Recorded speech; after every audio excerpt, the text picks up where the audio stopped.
Hi guys, it's Loretta from Sparrowhawker Designs. Welcome back to my channel.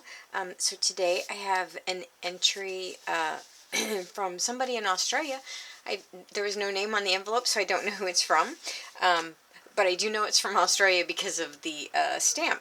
And then I also have my finished slow stitch block that I made for Jeanette in our slow stitch collaboration. So I'll share those two things with you. So let me see what we have here. I think the envelope for this got wet, so I hope whatever's in here did not get ruined. Ooh, look how pretty. Oh my gosh. Oh, look at that. Oh, I love that. It's so grungy. I mean that in a good way. So it is from Dawn McIntyre from Australia. I wasn't sure because, like I said, there was no name on the envelope. So she says that this is made from her own rust-dyed calico with a rust button. That's just like amazing. Isn't that amazing? Let's see if I can get that in there. Look at that. Look at that. Oh my gosh. Like, that's the effect of the rust. So she's done a seed stitch here, and it looks like a Y stitch over here, and some couching, it looks like here. How neat is that? My gosh, I love that. So, and this is another, like, this is an added piece of fabric on top, and I wonder how she got that effect. Isn't that just the coolest thing ever? I love it. And this is also, I particularly love this color as well. I'm really into like sepia and browns, and of course anybody who's watching my channel is like, okay, enough, Loretta, we know you just like color in general, which is true. but I do have a soft spot for the kind of darker, earthier stuff. That is just so neat. I absolutely love it. That is so, oh,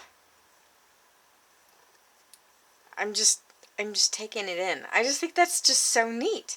Thank you so much, and thank you for entering my challenge. That is really awesome. Awesome. Just love it.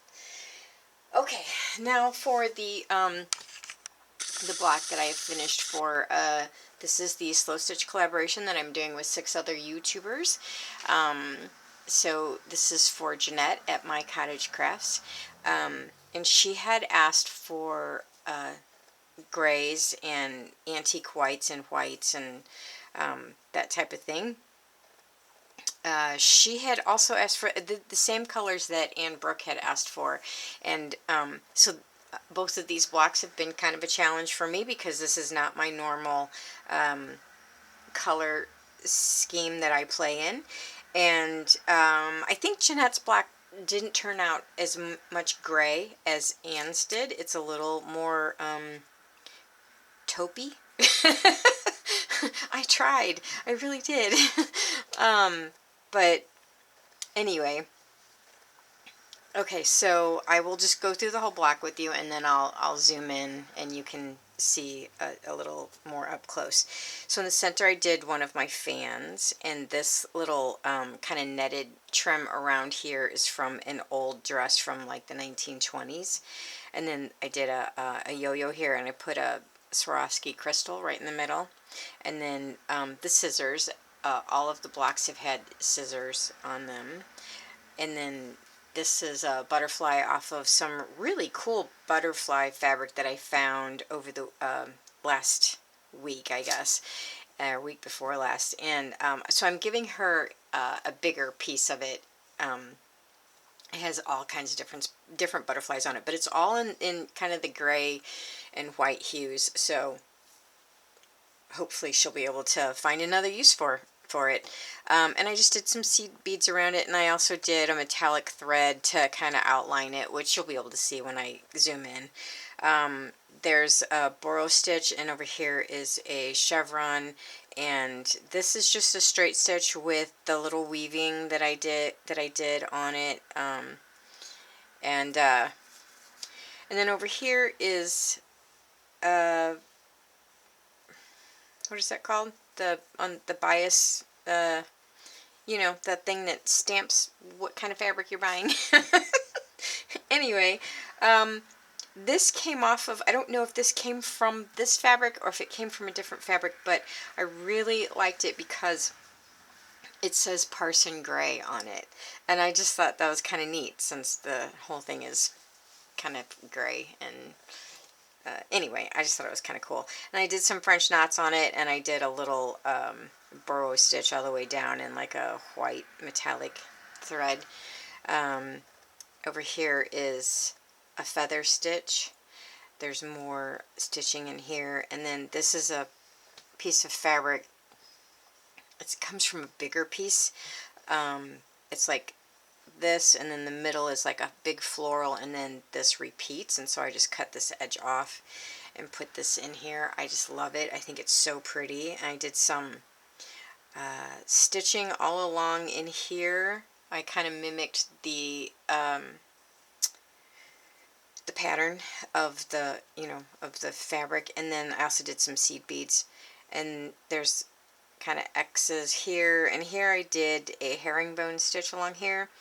There's some flowers here that are done with a metallic lazy daisy stitch, and then here are some yo-yos. I did some French knots in the center of the yo-yos, and I did some French knots all around, and that's it. That's everything. So let me zoom in. Let's see, is that going to focus? Okay. All right. So yeah, and the fabrics are, most of them are just a calico cotton. This one is not. I'm not really sure what that is.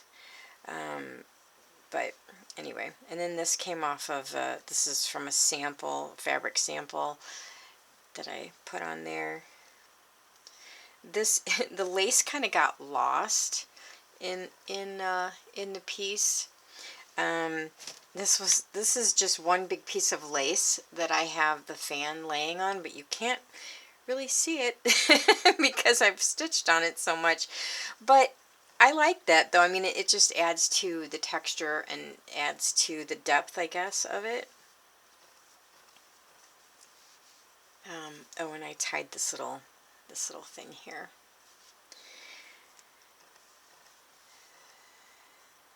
So hopefully everybody can see that.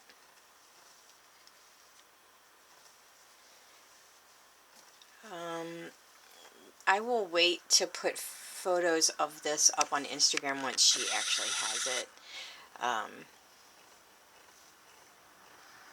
And I hope that Anne posts a picture of the one that I sent her. She should be getting it soon because I forgot to take photos of it. I was so excited to get it in the mail that I forgot to take any pictures of it.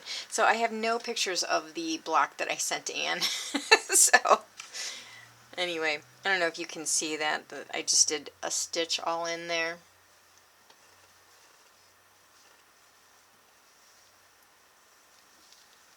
So I have one more block to make for this collaboration, and then it's over. I can't believe it.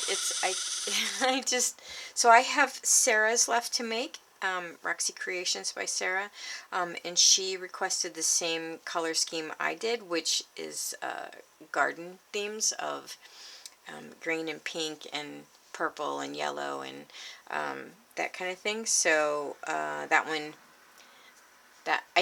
one should be kind of easy for me because it's the colors that I picked too, but you watch, it'll probably end up being the one that's the hardest. But anyway, this has just been so much fun. It's been fun making them. It's been fun receiving them. It's been fun seeing everybody else's. And I want to thank Susanna Easdale at Vintage Blend Studios for inviting me into this challenge. I'm very honored and very humbled that you asked me in to participate in this. It's been wonderful. So hopefully this is going to go in the mail on Tuesday, and hopefully Jeanette will get it in the month of February because that's the month it's supposed to go there. But, you know, with COVID and everything, I'm not really sure what's going on with the mail. But anyway, okay, guys, that's all I have for you today. That and this entry that I just love. I mean, this is just, it's so unique. I absolutely love it, and I love the aesthetic of it. Just love it so very much. So anyway, guys, I guess my next video will probably be the stitches and circles for the next week. So anyway, everybody take care and have a lovely day, and I'll talk to you later. Bye bye.